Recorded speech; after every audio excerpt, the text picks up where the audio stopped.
Eugnostos the Blessed. Eugnostos, the Blessed, to those who are his. Rejoice in this, that you know. Greetings. I want you to know that all men born from the foundation of the world until now are dust. While they have inquired about God, who he is and what he is like, they have not found him. The wisest among them have speculated about the truth from the ordering of the world. And the speculation has not reached the truth. For the ordering is spoken of in 3 different opinions by all the philosophers. Hence they do not agree. For some of them say about the world that it was directed by itself. Others, that it is providence that directs it. Others, that it is fate. But it is none of these. Again, of 3 voices that I have just mentioned, none is true. For whatever is from itself is an empty life. It is self-made. Providence is foolish. Fate is an undiscerning thing. Whoever, then, is able to get free of these 3 voices I have just mentioned and come by means of another voice to confess the God of truth and agree in everything concerning him, he is immortal dwelling in the midst of mortal men. He who is ineffable. No principle knew him, no authority, no subjection, nor any creature from the foundation of the world, except he alone. For he is immortal and eternal, having no birth. For everyone who has birth will perish. He is unbegotten, having no beginning. For everyone who has a beginning has an end. No one rules over him. He has no name. For whoever has a name is the creation of another. He is unamiable. He has no human form. For whoever has human form is the creation of another. He has his own semblance, not like the semblance we have received and seen, but a strange semblance that surpasses all things and is better than the totalities. It looks to every side and sees itself from itself. He is infinite. He is incomprehensible. He is ever imperishable and has no likeness to anything. He is unchanging good. He is faultless. He is everlasting. He is blessed. He is unknowable, while he nonetheless knows himself. He is immeasurable. He is untraceable. He is perfect, having no defect. He is imperishably blessed. He is called Father of the universe. Before anything is visible among those that are visible, the majesty and the authorities that are in him, he embraces the totalities of the totalities, and nothing embraces him. For he is all mind, thought and reflecting, considering, rationality and power. They all are equal powers. They are the sources of the totalities. And their whole race from first to last is in the foreknowledge of the unbegotten, for they had not yet come to visibility. Now a difference existed among the imperishable eons.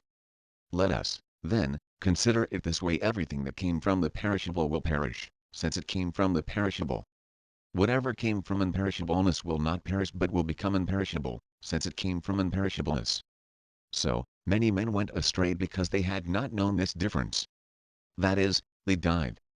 But this much is enough, since it is impossible for anyone to dispute the nature of the words I have just spoken about the blessed, imperishable, true God. Now, if anyone wants to believe the words set down here, let him go from what is hidden to the end of what is visible, and this thought will instruct him how faith in those things that are not visible was found in what is visible. This is a principle of knowledge. The Lord of the universe is not rightly called Father but Forefather. For the Father is the beginning or principle of what is visible. For he the Lord is the beginningless Forefather.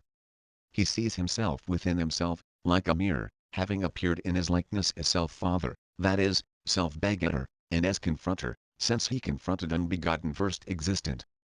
He is indeed of equal age with the one who is before him, but he is not equal to him in power.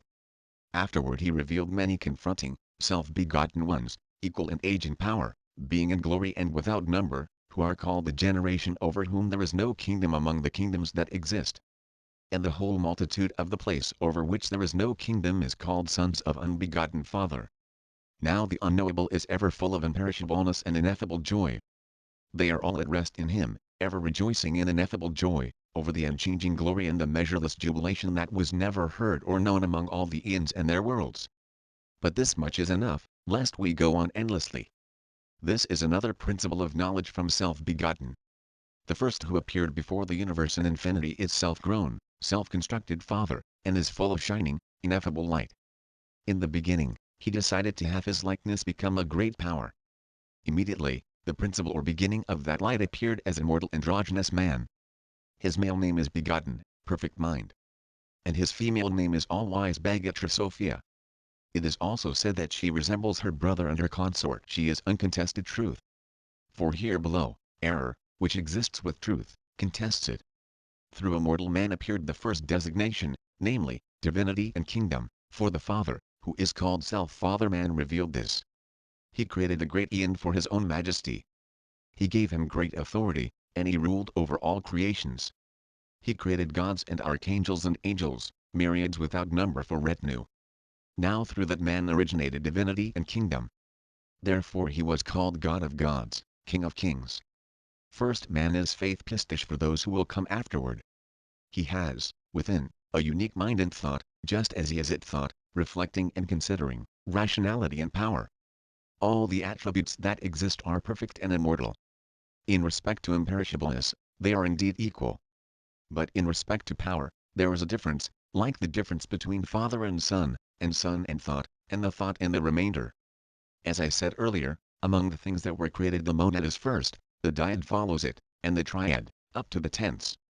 Now the tenths rule the hundredths. The hundredths rule the thousandths. The thousands rule the 10,000s. This is the pattern among the immortals. First man is like this as monad. Again it is this pattern that exists among the immortals. The monad and the thought are those things that belong to immortal man. The thinkings are for the decads, and the hundreds are the teachings, and the thousands are the counsels, and the 10,000s are the powers. Now those who come from the, exist with there, in every eon, in the beginning, thought and thinkings appeared from mind, then teachings from thinkings, counsels from teachings, and power from counsels. And after all the attributes, all that was revealed appeared from his powers. And from what was created, what was fashioned appeared. And what was formed appeared from what was fashioned. What was named appeared from what was formed, while the difference among begotten things appeared from what was named, from beginning to end, by power of all the eons. Now immortal man is full of every imperishable glory and ineffable joy. His whole kingdom rejoices in everlasting rejoicing, those who never had been heard of or known in any eon that came after them and its worlds. Afterward another principle came from immortal man, who is called self-perfected begetter. When he received the consent of his consort, great Sophia, he revealed that first-begotten androgen, who is called first-begotten Son of God. His female aspect is first-begotten Sophia, Mother of the universe, whom some call Love. Now, first-begotten, since he has his authority from his Father, created angels, myriads without number, for retinue. The whole multitude of those angels are called Assembly of the Holy Ones, the shadowless lights. Now when these greet each other, their embraces become like angels like themselves. First begetter Father is called Adam of the Light. And the kingdom of Son of Man is full of ineffable joy and unchanging jubilation, ever rejoicing in ineffable joy over their imperishable glory, which has never been heard nor has it been revealed to all the eons that came to be in their worlds.